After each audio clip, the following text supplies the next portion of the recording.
आज हम हिंदी में क्वेश्चन एंड आंसर को की प्रैक्टिस सेट करते हैं, तैयारी करते हैं। देखो, प्रत्यय से संबंधित क्वेश्चन। इसमें पूछा प्रत्यय की आत्मा किसे कहते हैं। आपको बताया गया कि प्रत्यय की आत्मा, जो प्रत्यय की आत्मा होती है वो किसे कहा जाता है। जो प्रत्यय की आत्मा होती है वो किसे कहा जाता है, वो भाव को कहा जाता है। किसे कहा जाता है, भाव को। जैसे कि हमने लिखा यहाँ से, आपने लिखा समाज,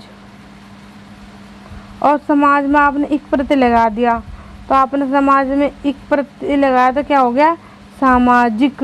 सामाजिक हो गया ना, सामाजिक हो गया। तो इसका मतलब क्या है, इसका में समाज में भाव पैदा हो गया, तो उस प्रत्यय से क्या होता है, भाव होता है, तो इसमें भाव हो जाएगा।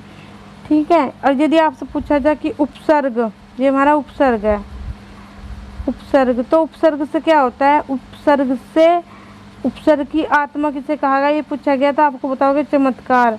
किसी भी शब्द में उपसर्ग लगने से उस शब्द में क्या हो जाता है, चमत्कार पैदा हो जाता है। ठीक है। देखो देखो अगला क्वेश्चन देखो आप। अब आपसे ये पूछा गया उपसर्ग की आत्मा किसे कहते हैं, तो आप बताओगे। उसमें था, आपसे पूछा गया था प्रत्यय, तो आपने प्रत्यय में किसकी आत्मा बताई थी, भाव को, भाव। और आप इसमें क्या पूछा गया, उपसर्ग की आत्मा किसे कहते हैं, तो आप क्या बताओगे, चमत्कार। जो हमारा चमत्कार होता है उसे उपसर्ग की आत्मा कहते हैं। ठीक है। क्योंकि उपसर्ग की आत्मा कहते हैं, हमने लिखा जैसे हार, ये हार क्या है, हमारा मूल शब्द है, और इसमें आपने लगा दिया उप प्रत्यय लगा दिया। क्या लगा दिया, उप। उप किस प्रकार का प्रत्यय है, उप जो है ये हमारा संस्कृत का प्रत्यय। किस प्रकार का है, उस संस्कृत का। और जो हमने हार में उप लगा दिया तो क्या हो गया, उपहार। तो इसमें शब्द में क्या हो गया, इसमें हार, जो हार शब्द था, मूल शब्द था जो हमारा, इसमें क्या हो गया, इसमें चमत्कार पैदा हो गया। क्या हो गया, चमत्कार पैदा। इसमें चमत्कार पैदा हो गया, तो इसलिए आपसे उपसर्ग की आत्मा किसे कहते हैं, तो चमत्कार को कहते हैं। ठीक है। इस प्रकार से आपको इस क्वेश्चन को लगाना है। अगला क्वेश्चन देखो आप। अगला क्वेश्चन क्या पूछा गया आपसे, ये पूछा गया किस में, ये क्या है, धर है, धर। किस में धर प्रत्यय नहीं है। आपको प्रत्यय जो होते हैं ना, प्रत्यय हमेशा शब्द हो गया हमारा, ये शब्द है, ये शब्द के बाद में जुड़ते हैं। शब्द प्लस प्रत्यय होता है, शब्द शब्द के बाद में प्रत्यय जुड़ते हैं। और उपसर्ग क्या होता है हमारे, ये हमारे शब्द से पहले जुड़ते हैं, उपसर्ग। ठीक है। तो ये आपसे पूछा है कि इसमें धर प्रत्यय नहीं है। जैसे भूधर, धर जो धर प्रत्यय का जो धर होता है, धर प्रत्यय का जो मूल अर्थ होता है क्या होता है, धर, धारण करना। क्या होता है, धारण करना। क्या होता है, धारण करना। भू मतलब पृथ्वी, और धर मतलब धारण करना, पृथ्वी को धारण करना। ठीक है। तो इसे हो गया भूधर। अच्छा, अधर। ठीक है। और हो गया, ये हो गया अधर, ये हो गया उधर, ये हो गया सुधर, ये सुधर। ठीक है। ये अगर नहीं सुधर है, ऐसे सुधर। ठीक है। तो आपसे ने पूछा है किसमें धर प्रत्यय नहीं है, तो आपको क्या बताना, उधर। क्योंकि जो ये उधर है ना हमारा, देखो मैं आपको दोबारा बता देती हूँ, जो हमारा ये उधर है ना, उधर, ये हमारा क्या है, मूल शब्द है। कैसा है ये हमारा मूल शब्द है। ठीक है। तो आप ऑप्शन नंबर आपको उसमें 3 बताना है। ठीक है। अगला क्वेश्चन देखो आप। अगला क्वेश्चन क्या पूछा गया है, उपसर्ग प्राय शब्द में जोड़े जाते हैं।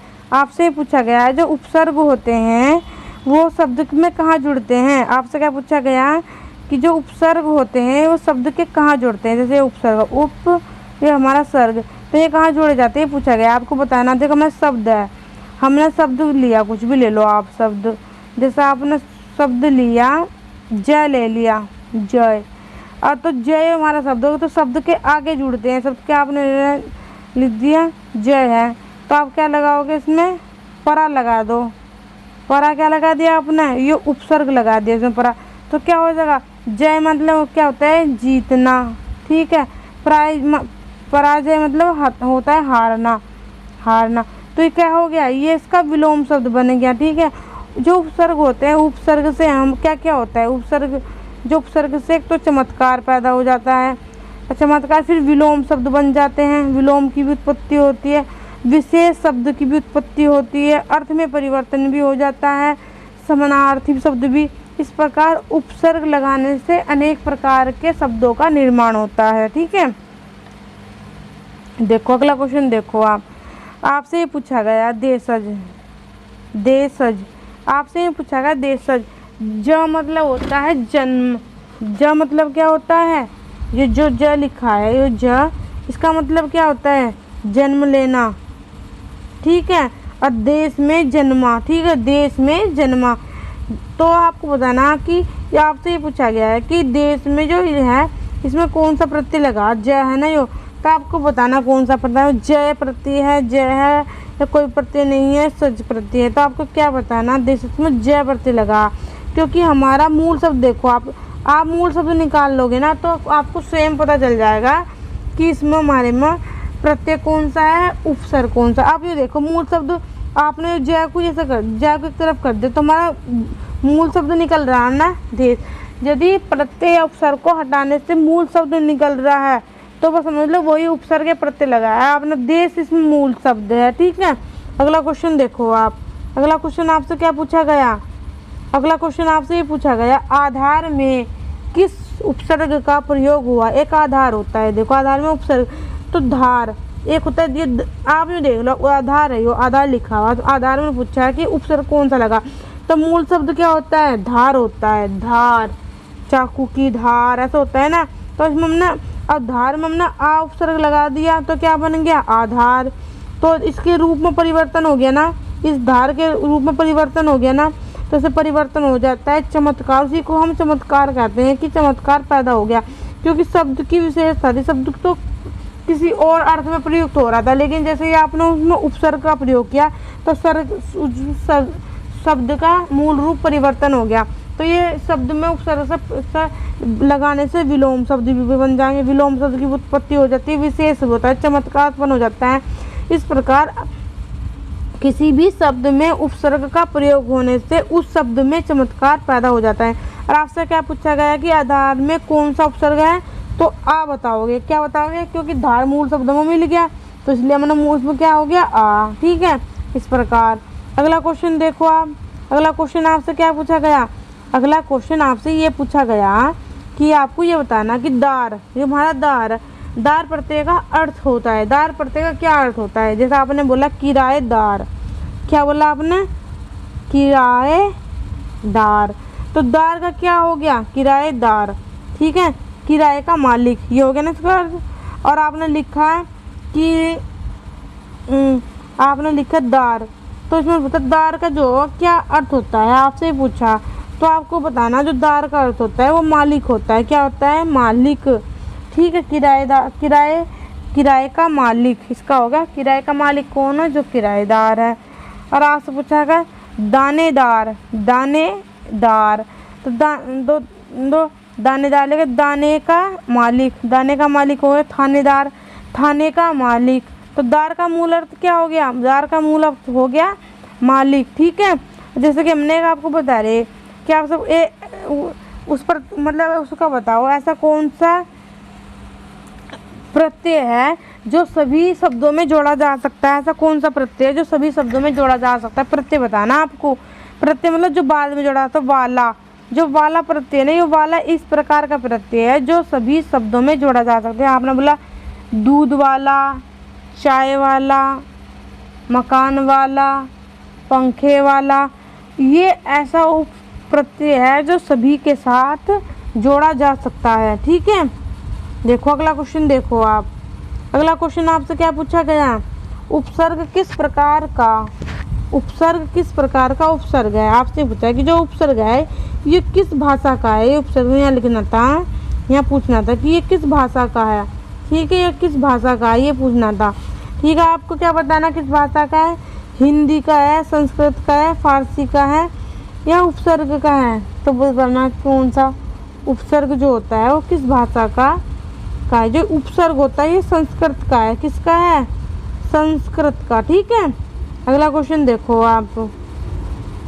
अगला क्वेश्चन आपसे क्या पूछा गया है, अगला क्वेश्चन आपसे पूछा गया है अगला क्वेश्चन क्या पूछा गया है आपसे, देखो अब दिख रहा होगा आपको। अब देखो इसमें पूछा गया है कि छंद शास्त्र को किसने लिखा। आपसे पूछा गया छंद शास्त्र को देखो किसने लिखा, तो आप बताओगे आचार्य पिंगल ने लिखा। छंद शास्त्र के जनक किसे कहा जाता है, आचार्य पिंगल को। और ये छंद होते हैं कितने प्रकार के होते हैं, हमारे 3 प्रकार के होते हैं। कितने प्रकार के होते हैं, 3 प्रकार के। एक होता है मात्रिक छंद, क्या होता है मात्रिक। एक होता है वर्णिक छंद, वर्णिक। एक होता है मुक्तक छंद। और मुक्तक छंद में की कविता किसने लिखी, निराला, ठीक है। निराला के जूही की कली निराला मुक्तक छंद है उसमें ठीक है। छंद की परिधि से बाहर रखा है उन्होंने से। वार्णिक छंद में क्या होता है, वार्णिक में उसमें वर्णों की गणना होती है। मात्रिक में क्या होता है, मात्रा की गणना होती है, ठीक है। और जो आचार्य भामा दे रखा है, ये इन्होंने क्या किया है, इन्होंने अलंकार का किया है। किसका, अलंकार का। आचार्य भरत मुनि ने रस का, ठीक है। आचार्य भरत मुनि ने कितने रस बताए हैं, 8 रस बताए हैं, ठीक है। अगला क्वेश्चन देखो आपसे क्या पूछा गया, आपसे पूछा गया कि चौपाई किस प्रकार का छंद है। आपको बताना चौपाई क्या होता है। जो चौपाई होता है, इसमें चौपाई में कितने चरण हो, आपसे पूछा। चौपाई में 4 चरण होते, चरण कितने होते हैं, 1 2 3। चौपाई में 4 चरण होते हैं, ठीक है। और चौपाई के प्रत्येक चरण में कितनी मात्रा होती है, 16। चौपाई के प्रत्येक चरण में कितनी मात्रा होती है, 16, ठीक है। 4 चरण होते हैं, प्रत्येक चरण में 16 मात्राएं होती हैं। और जो चौपाई है ये किस प्रकार का छंद है, आपसे ही पूछा गया। मात्रा पूछी जाएंगे तो आप कितने बताओगे, 16। आप पूछा जाएगा कि इसमें कितने चरण होते हैं, तो आप कितने चरण बताओगे कि इसमें 4 चरण होते हैं। और आपसे पूछा जाएगा कि चौपाई किस प्रकार का छंद है, तो आप बताओगे सममात्रिक छंद। किस प्रकार का है, सममात्रिक छंद, ठीक है। अब मैं आपको कुछ इसके उदाहरण बता देती हूँ सममात्रिक छंद के। देखो सममात्रिक छंद, सममात्रिक छंद के आपको उदाहरण बता दी मैं। सममात्रिक छंद के कितने मात्रिक के कितने उदाहरण हैं, देखो आपको बोलना है 4 गीत हरिगीति, ठीक है। तो आपको बताना, आप देखो 4 चौपाई, रसरोला, गीतिका और हरिगीतिका, ये किस प्रकार के छंद है, ये सममात्रिक छंद है। देखो चौपाई हो गया, रोला हो गया, रसरोला, गीतिका और हरिगीतिका, ठीक है। ये किस प्रकार के हैं, ये हमारे सममात्रिक छंद हैं, ठीक है। सममात्रिक में क्या होती है, प्रत्येक चरण में समान मात्राएं होती है। विषम मात्रिक छंद में क्या होता है, विषम मात्रिक छंद में क्या होता है, जैसे कि हमारा हो गया पहला और तीसरे चरण में क्या होंगी, पहला और तीसरे में एक जैसी मात्राएं होंगी, दूसरे और चौथे में एक जैसी मात्राएं होंगी। मतलब यदि पहले और तीसरे में कितनी होगी, 13 ही मात्रा होगी, दूसरे चौथे में कितनी होगी, 11 मात्राएं होगी। तो इस प्रकार ये विषम मात्रिक छंद हो जाएगा, ठीक है। ये किसका उदाहरण हो जाएगा, दोहे का, ठीक है। अगला क्वेश्चन देखो, अगला क्वेश्चन आपसे पूछा गया चौपाई के प्रत्येक चरण में कितनी मात्राएं होती है। देखो यही पूछा गया, आपको क्या बताना, 16 मात्राएं होती हैं। और जो ये 15 मात्रा होती है किसमें होती है, ये होती है हमारी चौपाई। इस पर तो आगे डंडा लग रहा है, चौपाई पर तो इस पर आगे डंडा नहीं होता। चौपाई में कितनी होती है, 15 मात्रा। और जो हमारी 22 मात्रा होती हैं, 22 किसमें होती हैं, रोला में नहीं, 22 होती है हमारी राधिका में, किसमें होती है, राधिका में, ठीक है। और जो 24 हमारी किसमें होती हैं, 24 होती है हमारी रोला में। और गीतिका में हमारी 26, हरी गीतिका में हमारी 28, ठीक है। देखो अगला क्वेश्चन देखो, आपसे पूछा रोला किस प्रकार का छंद है, आपको बताया था मैंने 4। तो 4 से चौपाई, रसा, रोला। तो रोला किस प्रकार का है, सममात्रिक छंद है। यो किस प्रकार का है, सममात्रिक छंद। अगला क्वेश्चन देखो आप, अगला क्वेश्चन आपसे क्या पूछा गया, अगला क्वेश्चन आपसे क्या पूछा गया, आपको यही बताना है। देखो रोला तो बता दिया आपने, सममात्रिक छंद आपसे ही पूछा गया। रोला में कितनी मात्राएं होती हैं। क्या पूछा गया कि रोला में कितनी मात्राएं होती हैं, तो आपको क्या बताना, रोला में कितनी मात्राएं होती हैं, बताओ रोला में कितनी मात्राएं होती हैं। रोला में 20 होती हैं, 22 होती हैं, कितनी होती हैं, रोला में 24 मात्राएं होती हैं। इसमें किसी भी ऑप्शन में नहीं दिया, ठीक है। इसमें आपको कितनी बतानी, रोला में 24 मात्राएं होती हैं, ठीक है। अगला क्वेश्चन देखो। अब आज में क्या पूछा, दोहा का उल्टा कौन सा छंद है। जो हमारा दोहा होता है उसका कौन सा उल्टा है, आपको बताना। सरोठा। सरोठा किसका उल्टा है, दोहे का। दोहे के प्रत्येक चरण में कितनी मात्रा होती हैं, 13 और 11। मतलब पहले और तीसरे में कितनी होती हैं, 13, और दूसरा और फोर्थ में कितनी होती हैं, 11 मात्रा, ठीक है। और सरोठा में कितना होती है, पहला और तीसरे में कितनी होती है, 11, दूसरा चौथे में कितनी होती हैं, 13, ठीक है। इसलिए इसका ये विपरीत हो जाता है, ठीक है। अगला क्वेश्चन देखो, छंद कितने प्रकार के होते हैं। मैंने आपको बताया, वैसे तो जो मूल रूप से पूछा जाएगा कि मूल रूप से कितने होते हैं, तो आपको बताना 2, और कुल पूछा जाएगा तो 3। कौन कौन से हो गए, वार्णिक, मात्रिक और मुक्तक छंद, ठीक है। मुक्तक छंद का किसने किया, जूही की कली में निराला जी ने किया है, ठीक है।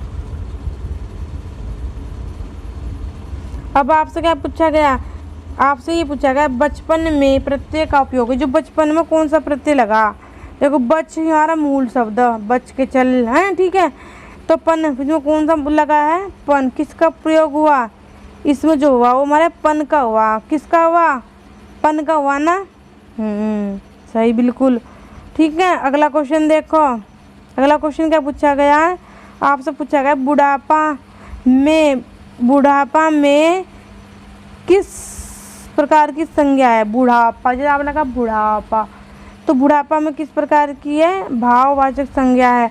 देख, जिस चीज़ को हम सिर्फ महसूस कर सकते हैं, क्या करते हैं, महसूस कर सकते हैं, क्या कर सकते हैं, महसूस कर सकते हैं, तो उससे क्या होता है, हमारा उसमें हमारा भाव होता है। और ये भाव होता है, इसे हम क्या करते हैं, छू नहीं सकते, ठीक है। तो हम बता देंगे हम इसे, ये भाव है, ठीक है। तो ये बुढ़ापा हमारा भाव है।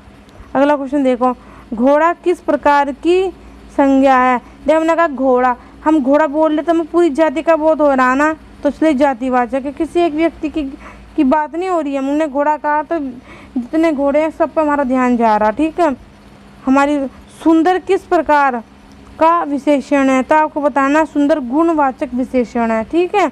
अगला क्वेश्चन देखो, आपसे पूछा गया वीर रस का स्थायी भाव क्या होता है, तो आपको बताना वीर रस का स्थायी भाव उत्साह होता है, ठीक है। वीर रस का उत्साह होता है। आप लोग हमारी चैनल को लाइक करें, सब्सक्राइब करें और अपने दोस्तों को शेयर करें।